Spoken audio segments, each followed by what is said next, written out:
What's up, everybody? Welcome to episode 2 of our podcast, Snafu. I'm Sha. And I'm Agent M. Let's get into it. So what was it? 2 weeks ago now, we were at we were heading to, what is it called? CPK? California Pizza Kitchen. But, us North Carolinians, we call it CPK. We were struggling. We weren't even struggling. We just said, we need to come up with an idea for episode 2 of our podcast. What we thought would be easy, we spent a whole 30-minute quiet ride just brainstorming because we couldn't come up with anything solid. We're walking to the restaurant, still nothing, and it's like, damn. And then even before and after, we were like, dude, why is this so hard to come up with just something quick to talk about? So after that, we were leaving, and then I was like, you know what? Episode 2 is going to have to be about that. The struggles of coming up with content that's relatable, that we could do, that is has substance to it. And then we were like, we're going to call it Humble Yourself. And then that was the major humbling moment for us both, because without being on the same wavelength, we were on the same wavelength, maybe spiritually. I don't know what you'd call it, because we were thinking the same thing without talking. I just think a big part of it was, going into even starting the podcast and coming up with ideas for it. And, the moment we started talking about it, the energy was flowing, just everything. And we were so hyped to start the podcast, we didn't even think about what it would be like in it. And I remember, I called my Aunt Pam, I think it was a couple of days after we decided, this is something we're going to do. And she told me she was so excited for us and just good vibes, positivity. But she also said, it is going to be a humbling experience, because even starting out, she was like, it's not going to be perfect. It's not going to be exactly how you want it to be right off the bat. It's going to take time to get into a flow, get used to the dynamics of everything. Yes. Coming up with ideas, getting viewers, engaging people, figuring out just the algorithms of everything. And so I think that was also hearing her say that, we both knew that, but to actually hear somebody say it who, had both her kids start out with, vlogging, go on to Vine, then get public from YouTube. Vine, yeah. Yep. And I think just hearing that from my Aunt Pam was just a humbling experience as well in itself, because it didn't even deter me from it. It just made me want it more. And then I remember telling you about it, and you were just like, we knew this, but just to really hear it, I think really just emphasized how much we want this podcast, but in itself was a humbling experience. And then really sitting there, having to go through the struggle, that creative struggle a little bit. That mental block. Yeah, and just realizing, I think we did a good job at realizing too, we needed to step back, and, we took a step back, went to go get something to eat, and kind of just let our ideas flow instead of trying to force something. So that's correct. Yeah, I think that's what the forcing it and the letting it happen organically. Because when I said we should just call it Humble Yourself, when we clicked, it's damn, that organic moment everybody wants, you force, but in reality, you can't do that. It just flows on its own. If you try too hard, mental block, or you come up with a lot of trash shit. Yeah. It's damn, dude, that was, and it's weird how so I guess now I'd rather in life, physical stress over mental stress. That in itself, even jumping into that too, right? Before I came into the military, I was in college. And I had, I really explored my faith in college, and I had some humbling moments there. Okay. And experienced it with a community of people But really enlisting, and when I left for boot camp, I left right before Christmas, so I was in boot camp over Christmas, and That's some that shit. was that was very humbling. Just the whole experience of boot camp. They break you down to build you into a sailor, Yep. and it's not even like the physicality part that is hard. I mean, personally, I wouldn't say that boot camp was super physically hard. It's like I mental it stress. was the mental, like, yeah, the mental part of it, and that's a really big aspect of the Navy too. Is it's a mental game, and it always has been. And yes, there's parts that are very physically demanding, and it is difficult, but it really is that mental struggle that I think everybody goes through, that makes it humbling, because you just think, you see people on social media, or on different pages and things like that, and you just automatically are like, oh, my life is going to be so great like this, blah blah blah, and then you get humbled, and having to, you have 17, 18, 19, like 17 through 35-year-olds, that just went into the military, and they're sweeping rain, and that's humbling, because you would think that, oh, there's other people for that, that's not my job. No, it's your job. Your job isn't just you know cleaning guns or working on electrical systems for the planes or Like the shit that whatever. you're proud of, that's Yeah. not just your job. You got to do the shit that makes you go, "What the hell am I doing right now?" And then you also sit back, and you either will reflect on it, or you'll kind of be in that moment after, like right after, and you're in a different country, and you stop, and you just get humbled, because you're like, I'm not better than this, because I'm a part of something bigger than myself. Mm. And I think, especially on deployment, that was a big moment for me, where up until that point, I felt like I hadn't really experienced, um, like, I had experienced the feeling of being a part of something bigger than myself, but being on deployment with a mission, and where we were and what we were doing, like, in terms of just the amount of work we were doing, I think was just a moment where I was like, I really am part of something bigger than myself. And I'm not just struggling, everybody else is struggling. And I have to kind of be able to hold myself up and set the example for other people. And that, learning how to be a leader in the military is a very humbling experience. It is. It for me, when they made us shower with 80, like I was in the bro div, so I would say like over 100 dudes, you naked in the shower. That was for me like, what am I doing here? What do you got going on? Um, then getting yelled at, them shaving your head, like all those things are like major, like, whoa. I mean, for me, going in like a little older, it was easier with some things because like I understood like the process. You're gonna stress me out. The goal is to remain level headed, get out of here. But like a lot of people broke under that stress.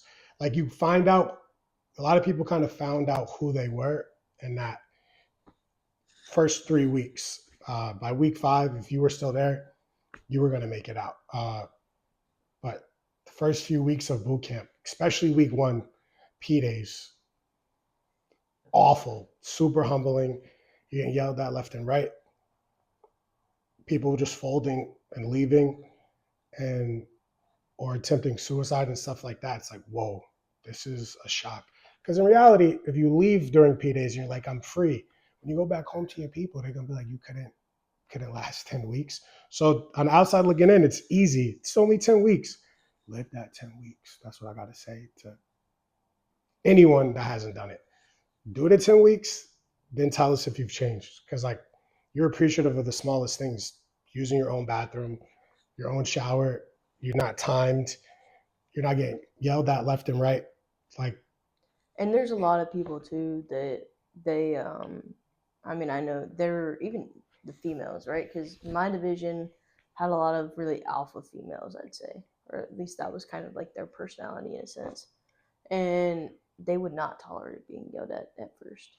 and I even remember my RDCs, because at the end of boot camp, obviously, they become more of a mentor towards the end of boot camp, versus your instructor. And I remember my second RDC, I was talking to her, and she was telling us a sea story about something that had happened, how they lost one of her sailors. And I remember she told me how when that moment when RDCs walk into the room, and they get face to face with the sailor or a recruit, and they're in your face and they're doing their initial introduction, they don't know us, right? They don't know how people are going to react. They've had people react where they tried to fight them or whatever.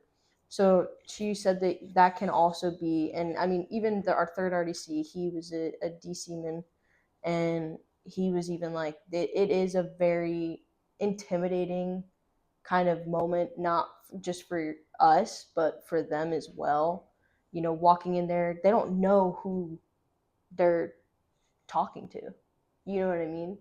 I mean, think about you, for example, right? You've done MMA, and so just imagine, like, they don't know that. And if you're one of those people that's super hot headed and they got in your face and you just started throwing hands, like, you can see where if bad. you were on the other end of that, and you didn't know.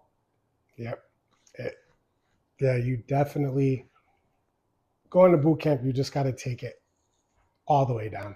Like especially with all like things on social media, please just look at it, because you should have some kind of idea of what you're going into, because you're going to hit that RDC.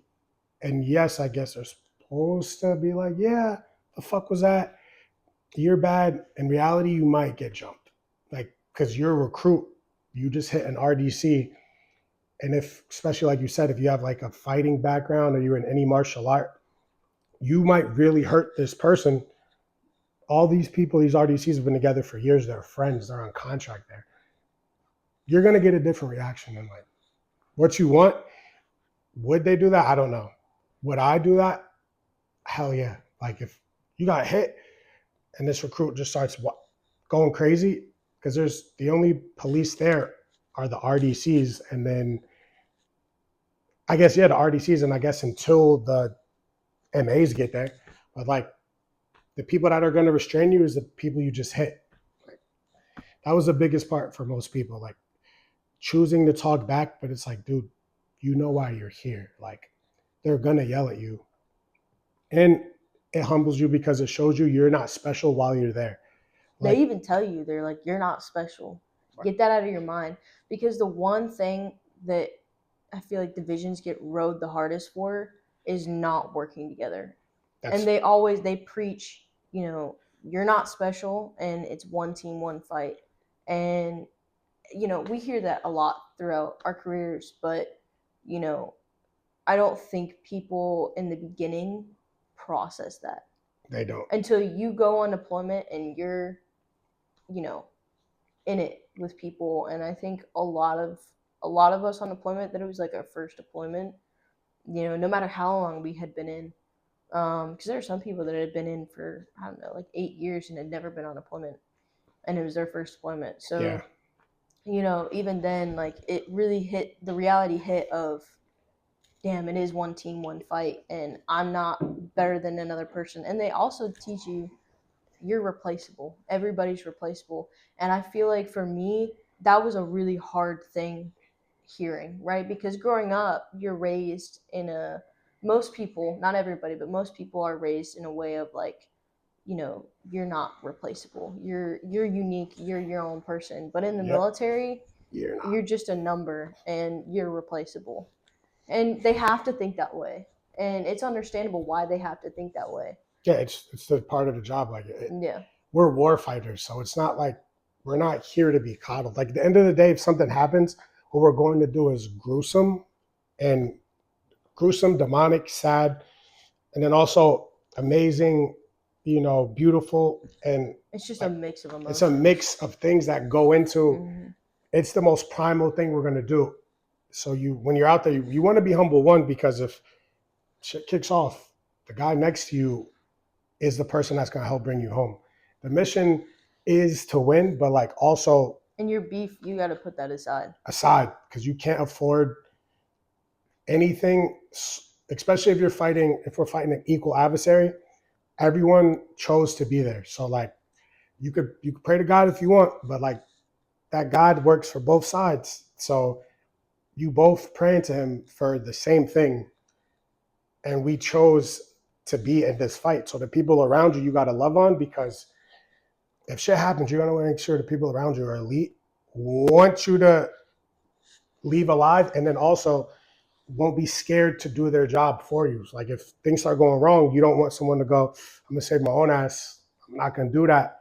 Then everybody's gone. Like all that matters out there. Like that's why the military is such a humbling experience, like in totality, because of what we're supposed to do And what's expected and what's of us. expected. And Yeah.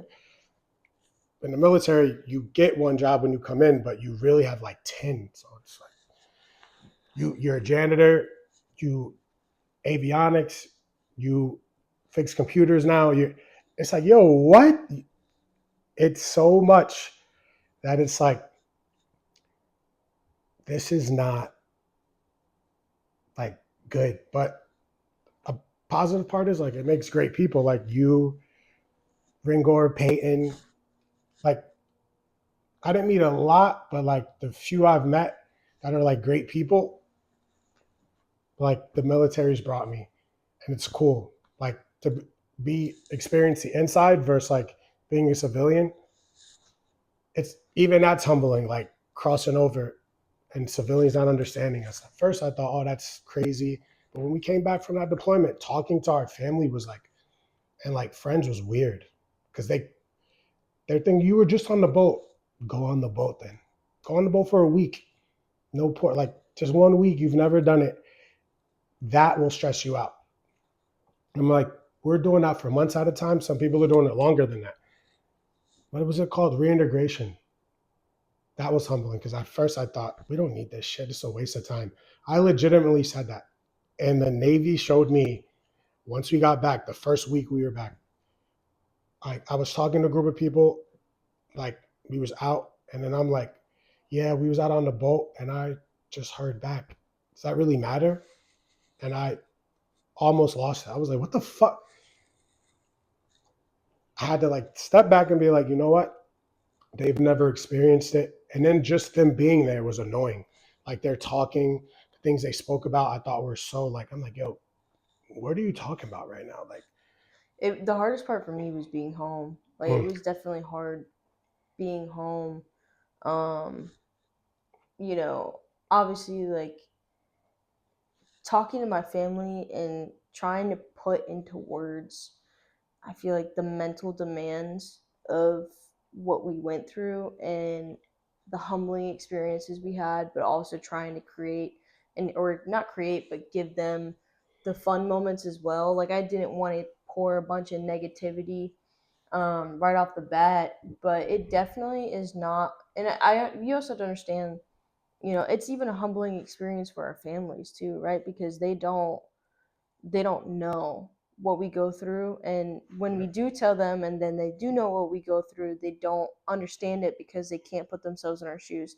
And some parents are better at understanding it and others aren't, but for the most part, it's definitely difficult. I even have felt that, and it's not a hit on my family, that they don't understand what I'm going through.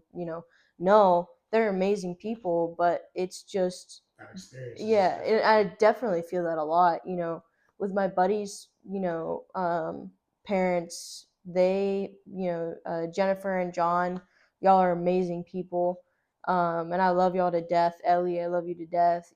They definitely are, my second, like my second family. I mean, we are related, but we're cousins, but it's just, they like, when they're near us, and so they're only like a 5 hour drive away from where we are right now, and they definitely understand a lot more, what I go through, versus, my parents and my siblings, and it the difference is that, they have worked in that community. They both were in the military. So it's easier for them to understand what I'm going through versus my parents who, didn't go into the military. So I think that is very hard because even like, I'd come home and talk about certain things and they would kind of try and bring me down, and not in a negative sense, but bring me down to like, you're home, like you can chill, like it's not all this, you're not all this. And so I feel like my parents have humbled me a lot in my life, in different aspects of my life. And as a parent, that's kind of your job. But definitely, seeing that, and then my sister kind of expressing certain things, and like sometimes the attention you get from your family because you're in the military as well. You got to learn, like, you want to talk about it and you want to feel great talking about it. Yeah. So you kind of bring yourself up, and then you got to humble yourself and be like, no, like I'm with my family, like let me stop trying to be in this like military mode and let me just be me. Yep. It's definitely hard to separate them. Yeah, it is. Because I mean, like, we work a lot in the military. Like, underway too. Like, I feel underway is every day. So like, being on deployment, that's why the LCS was a blessing. The smaller boats are a blessing just because that amount of porting you do. Like, I think your microphone died. it's supposed to be good.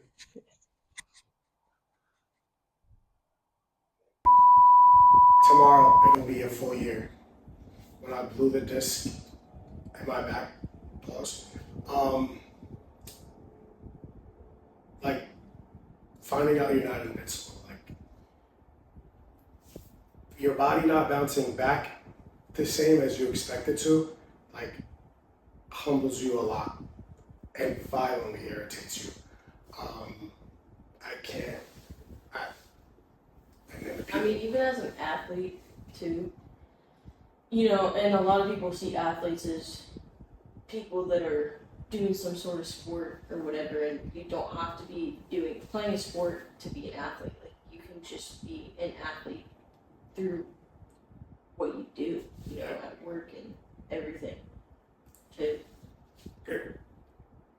actually, that's another thing that takes its toll. Like, life, like for people that love sports, I guess like in high school, like that, even if they played in that transition of like, it's over, that's humbling too. Like, to know that 4 years you thought felt forever, you're about to do another 4 years of adult life like that. With all the things you're about to get hit with at once, it's so much growing so fast. Then out of nowhere, you get these adults who some are older than your parents trying to, ask you out on dates and stuff. It's like a weird transition because you go out arrogant thinking, especially like when you're really, really like that, once you graduate that 18 to like 19 gap, you assume the world looks at you like your parents do, but they don't.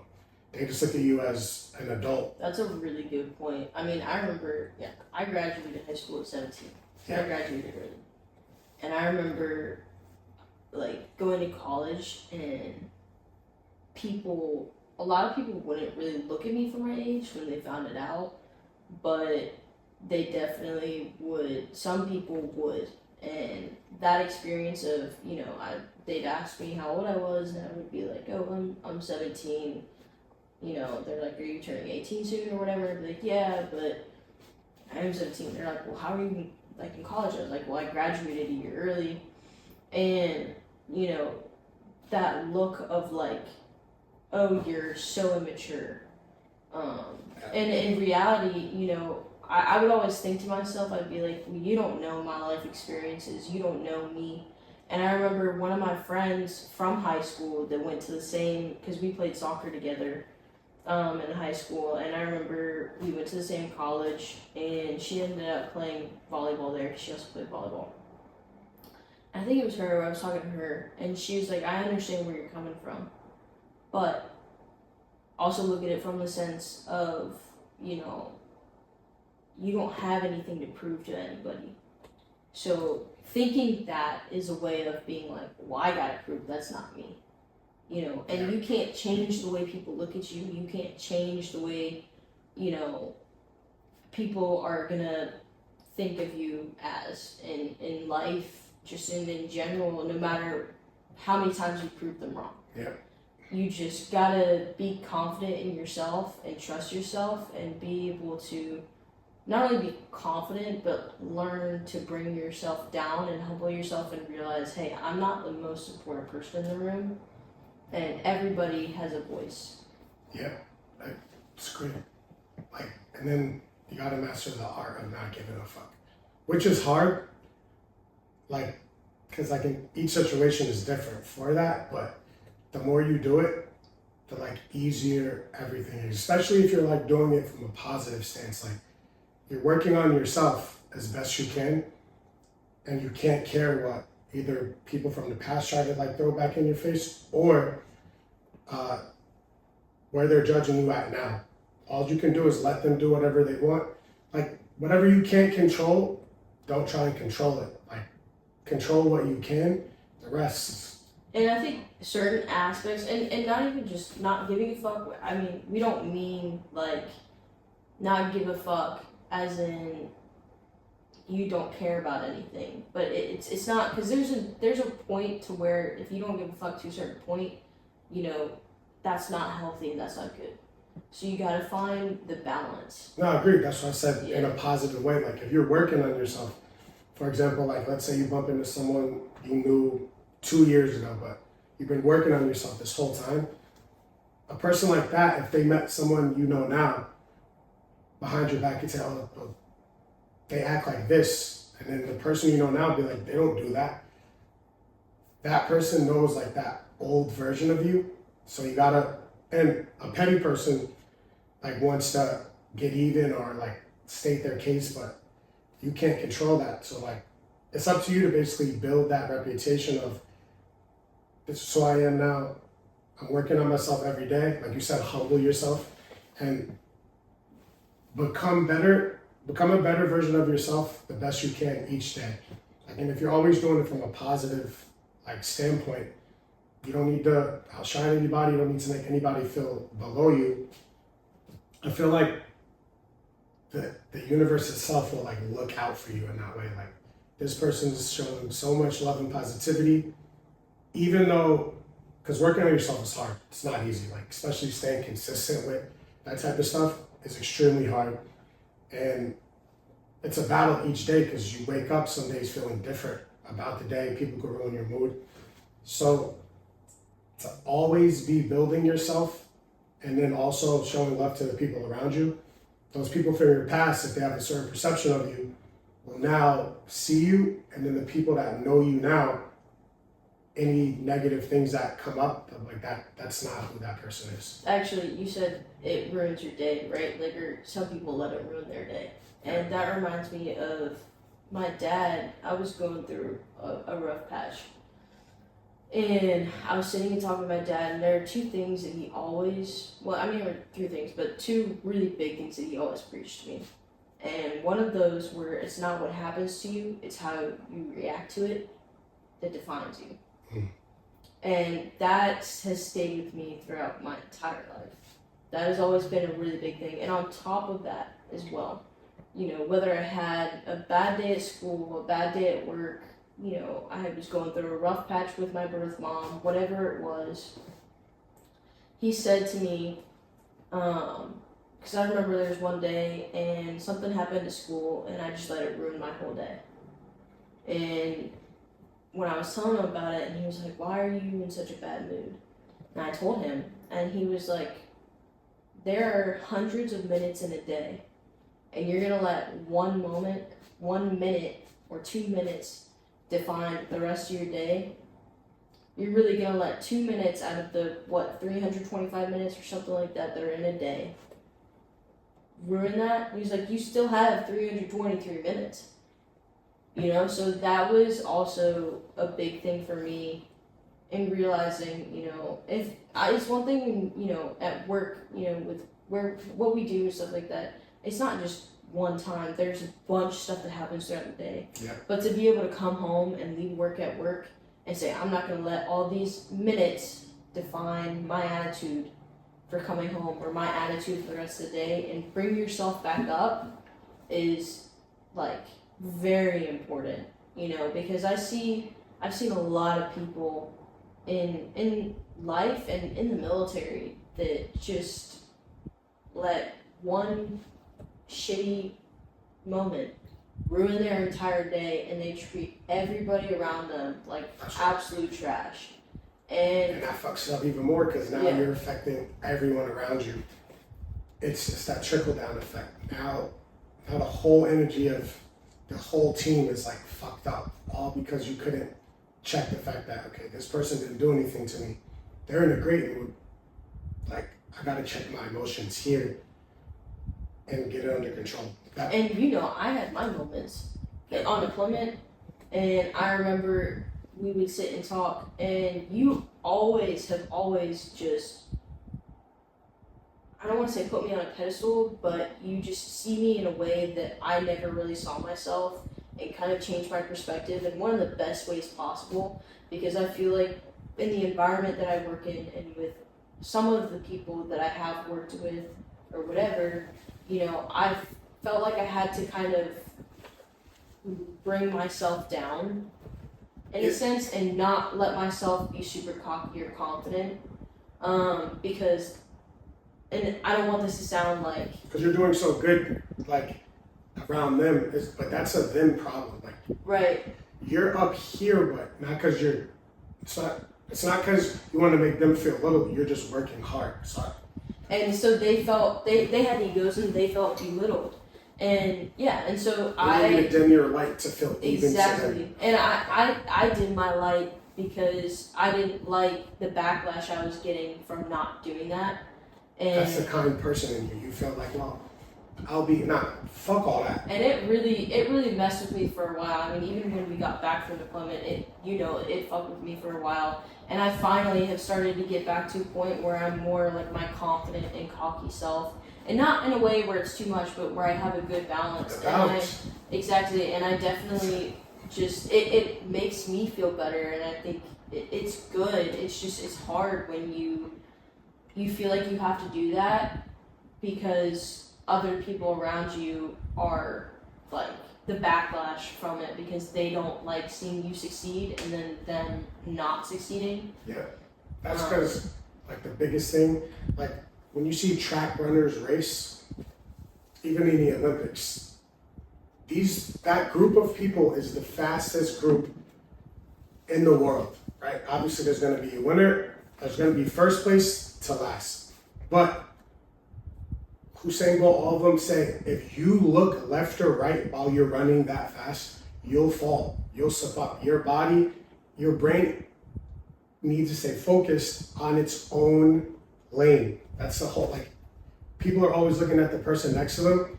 That's why they feel insecure. That's because a really good analogy. On your journey, while you're looking right, when your journey's here, these are the steps you got to do to get to here. Yes, it's great to support people, but you look to the right and you're moving at this speed. Once you slip up and fall, you're done. Like, you can't just get up and keep running. You could get disqualified. So that's why, like, the best runners only look straight. Like, because in their head, they're winning already. They've already won. Even if they don't get the result they want, they still perform the best they can in that moment because there was the goal and it's here.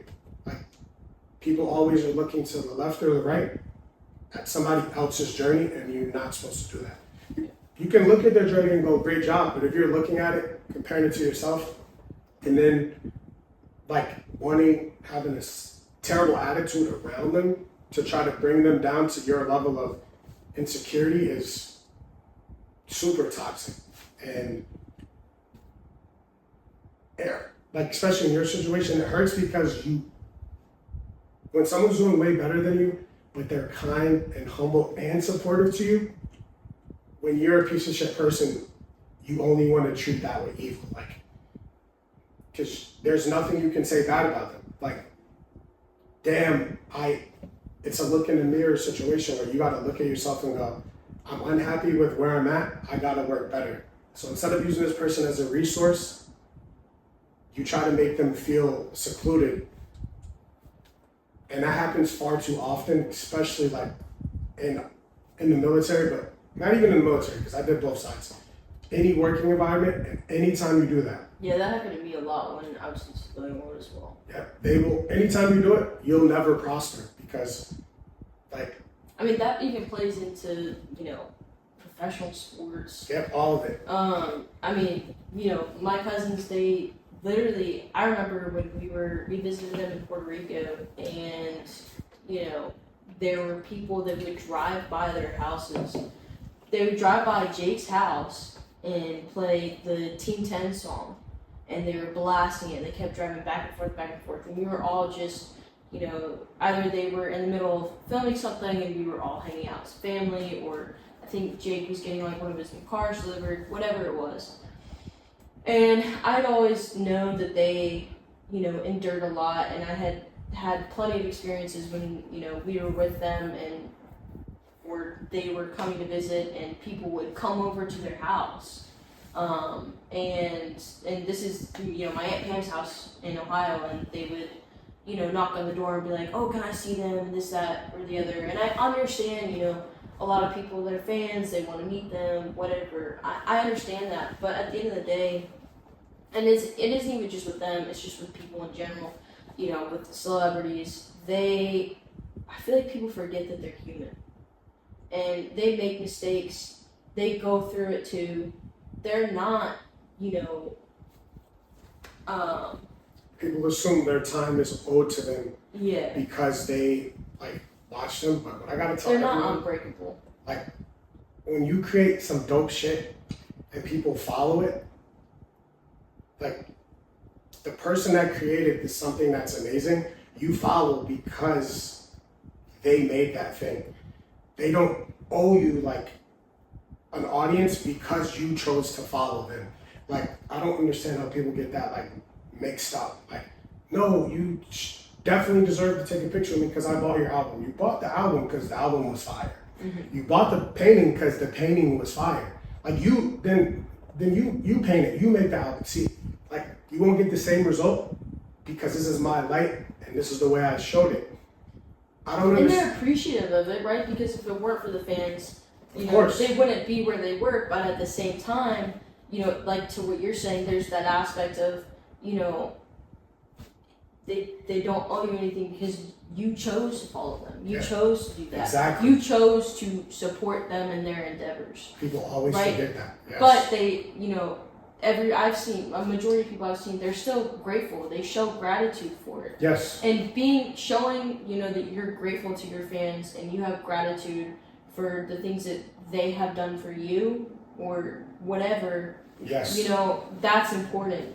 But treating, them like they owe you something or invading their privacy, it just to me is super disrespectful. And that's why it was super humbling to me to see, Jake and Logan be able to handle it the way they did and brush it off, and to do that, and even the way my Aunt Pam handled a lot of those situations, I've seen her handle it, which, go watch Paul American. I think they just released episode 4 or 5, I want to say. So wait, time out.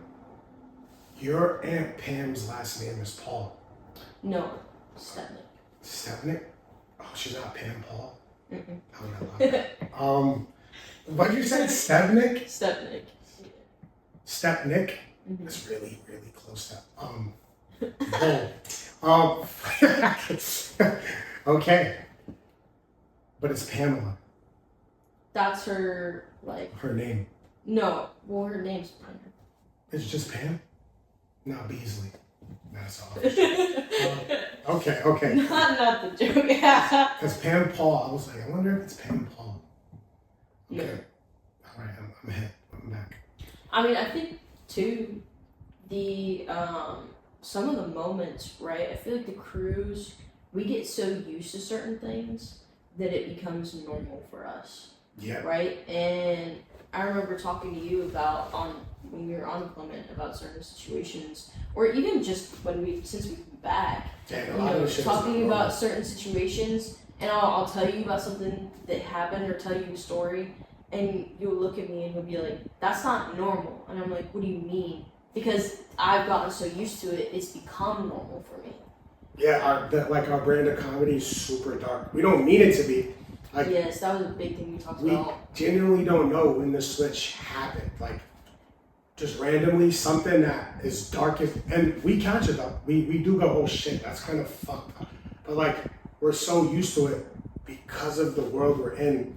I think it's because we realize being the first line of something, like, and I mean this is the military, not like we're special forces, but like, if a war happens, we're called, right? Like, no matter if you go out 3 weeks later, a month later, between that first day and to whenever they send you out, that carnage is something you have to mentally prepare for. Like, no matter what, you could try to throw it in the back of your head, you only hurt yourself because you will see something that is life-changing forever. You will not be the same person after you lay your eyes on this. I mean, and even just in general too, in our day-to-day, we're different than the civilians. The things that we go through, the limited hours of sleep that we work on, or work that we've had, whatever, that's been a big thing. Being on call, like, yeah, middle of the night, having duty,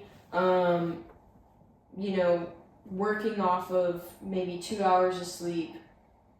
And not only that, but then the amount of people that I feel like I either knew or have known, or you just hear about, of the mental health stuff that they've gone through. Yes. The amount of people in the military, that have mental health issues. I mean, I feel like to an extent everybody goes through something in life, but I just feel like the military puts a different level of strain on your mental health. Yep.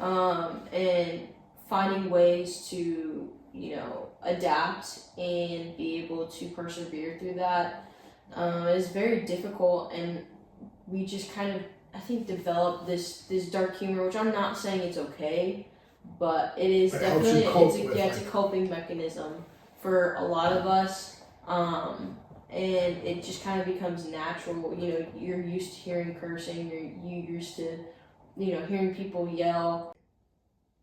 That, I guess boot camp really just like asserts like, oh, it is what it is. Like, I guess because it's the context of the cursing. Like, because being in the military, we can see if that cursing is like to put this person down, or just because that person was scared and they reacted.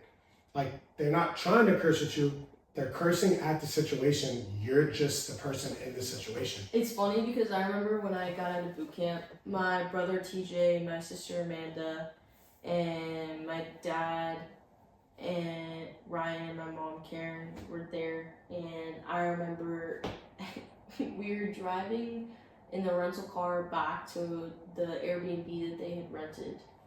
And I was cussing like a motherfucker. I don't think there was a cusser that I did not use.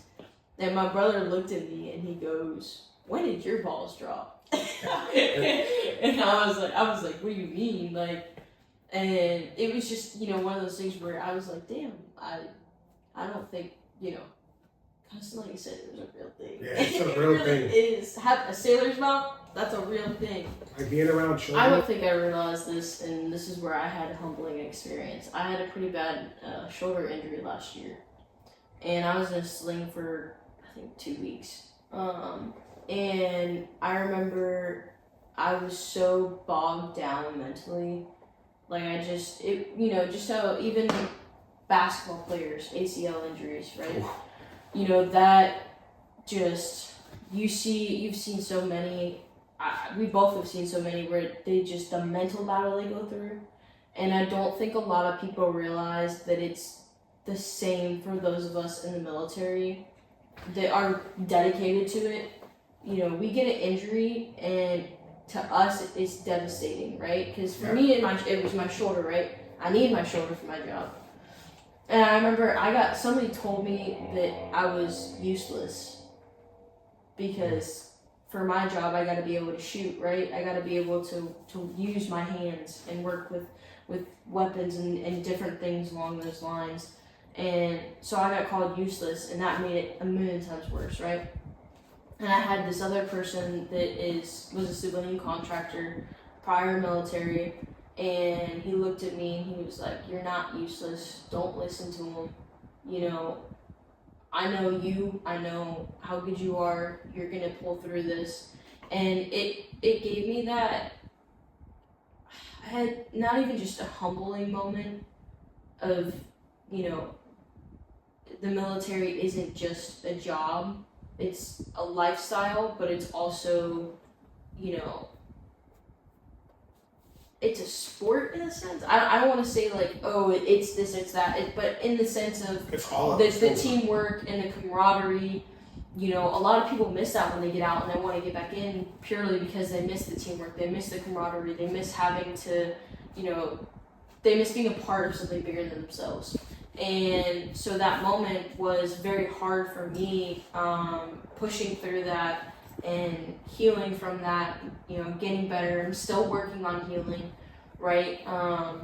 But it definitely was one of those moments where I just felt like I could relate to those athletes that have had those injuries, because I remember, you know, even when I was playing soccer when I was younger and I sprained my ankle and I went through, you know, a situation. You know, as a goalie, spraining your ankle, not a good thing. You don't want to do that. Especially in that sport. Yeah. That's basically the whole team. And, you know, spraining it was a severe sprain too, so it's like I couldn't play for a little bit. And so it's just those things where, you know, I really felt like I could relate, and I had that moment where I had people telling me that, you know, this is a team, this is that, you know, it will feel like that. And I did not realize it until I had my injury, and it scared me. It really did, because you can get kicked out for things like that, depending on how long the injury persists and how bad it is. You know, you can get kicked out for not being able to meet the physical standards that you need to do the job, and that's the same way, you know, with sports. So, you know, and I mean, I know you went through that recently too. I'm dealing with it right now. That's why I keep moving, because the disc in my back are on fire. But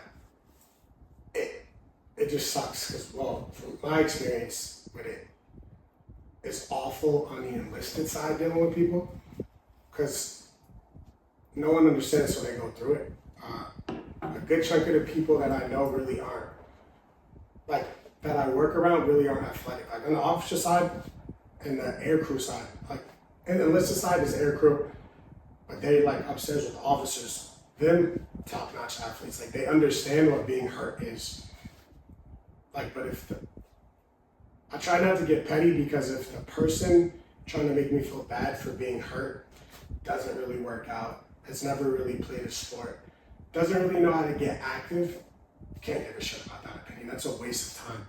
That's literally like the lion caring about the opinions of a sheep thing. Like, it doesn't. Like, this dude doesn't do anything at all, or female. Like, why care that they're making fun of me for being hurt, or saying I'm using, like, I'm trying to exaggerate my pain, because that's how they were treating me. And then one of the officers who was like monitoring me was like, "You're actually hurt," tells the medical doctor there.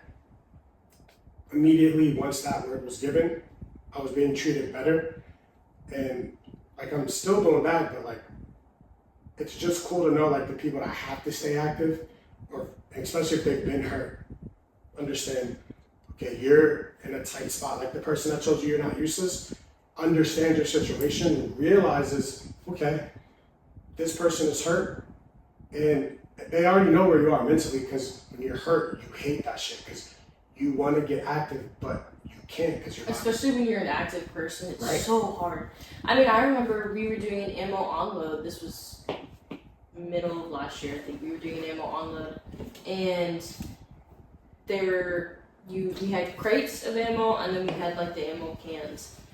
And one of the guys that I work with knew that like I was dealing with some shoulder problems, and I wasn't gonna say anything about me because I probably shouldn't have been carrying those crates at all. But and I wasn't gonna say anything. And when we were going through the planning process of the route we were gonna take for the ship and everything like that, he said something to one of our higher ups, and it was like, "No, she's not carrying that." They're like, "Why?" And he was like, "Because her shoulder's messed up." And I looked at him and was like, "Bro, why are you saying something like that?" He was like, "Dude, I'm not trying to have you get hurt more." And he's like, "I know you want to, but is it really worth making it worse?" because once it gets worse, you already know. Yeah, and so I ended up not carrying the crates. I was able to carry like the cans. I've carried that shit before. That shit is heavy. I was carrying, well, the crates were 75 pounds and the cans were. And it's never like just one, like, it's like 80 of them shits. Like, oh, we gotta move only 120, only 120. What is going on here?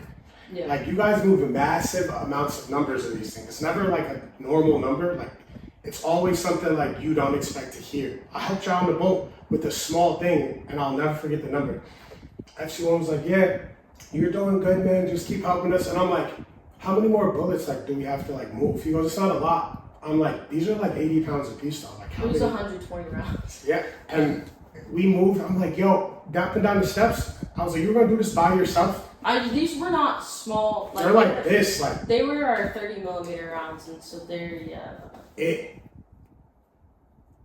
That's the worst thing is, because in your head when you get hurt, when you can't help, like your defense system in your head is gonna be like, "Fuck, they're gonna think I'm like lying or bitching." Like, and what sucks is there's actual people who are like shitty enough to think that, like, they know you're hurt and they go, get over it. "Get over it, suck it up." But then if it's them, it's "I'm hurt," right? They don't want that. They don't want that energy reciprocated at all. But it's just like if you, like, to be honest, what I do is even if like they're lying, I don't give a shit, right? It's like it's not my job to care. Like, if you're hurt or you're lying, either way, it hurts you on both ends because you can't help. So that's the biggest reason I think I hate it is I'm not a part of the team in that moment, and that can take an effect on you. Yes, if you're actually like genuinely hurt, people understand, but at the end of the day, you're still not helping. So that those other people around you are still getting better, and that's that athlete that There's that big thing. where we want to get there. Like, no, I got to get back to, because you want to compete. Like, you don't want to shit on your team, but you still want to be the best. Like, Well, not in with that though. People say, "Don't be soft.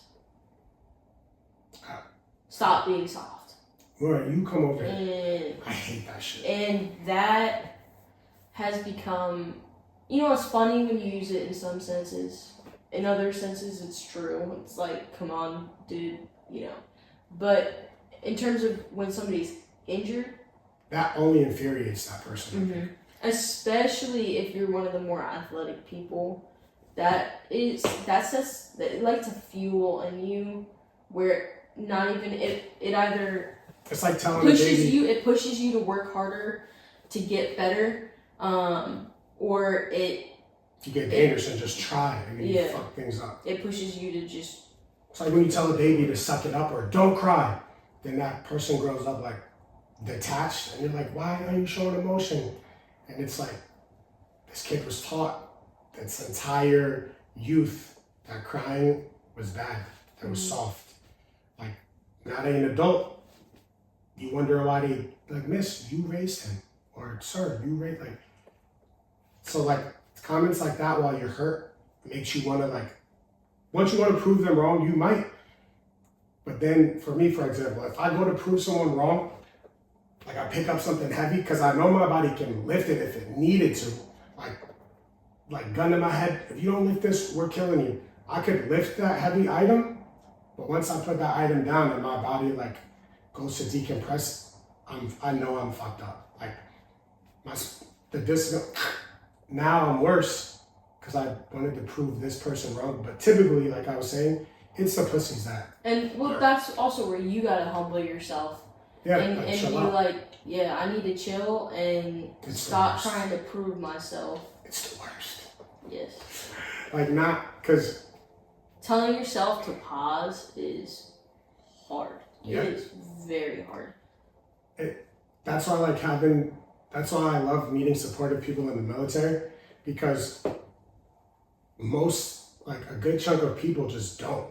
Like, just, I guess, leading with love, like I always say, like, lead with love, you'll get that positive result.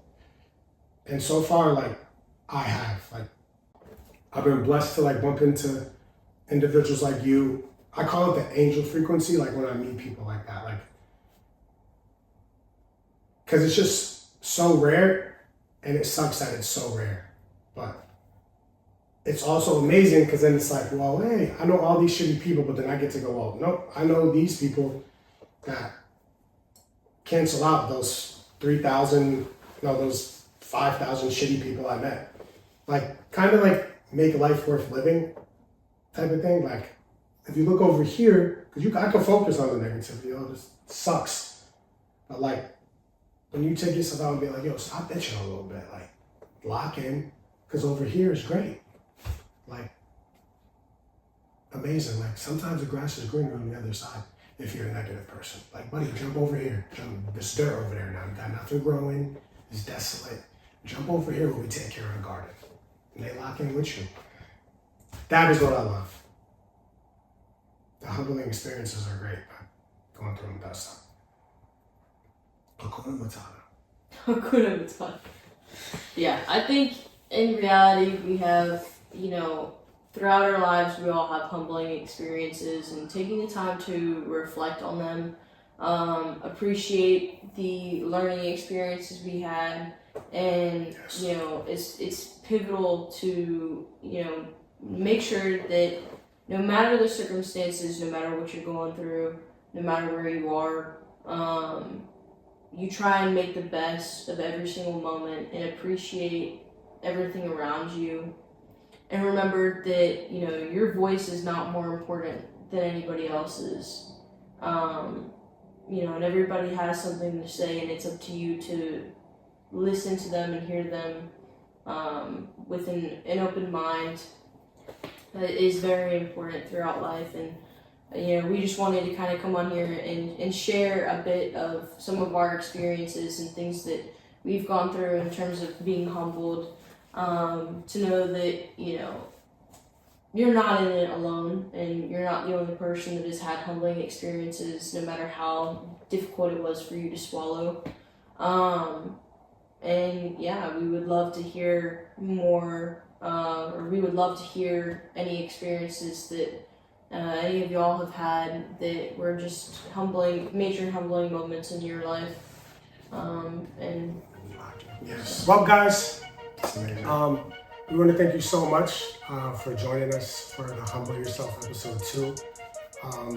Like we said, we release every Tuesday, okay? Every Tuesday, you're going to want to tap in with us because we're going to be ramping out episodes on different topics, different situations. And like we said, we're a safe place for people to come, express how you feel, and share your experiences in life with us, and just jump back and forth so we grow as a community. I'm Shy. I'm Agent M. This is Snap Food. See you guys next week. Thank you.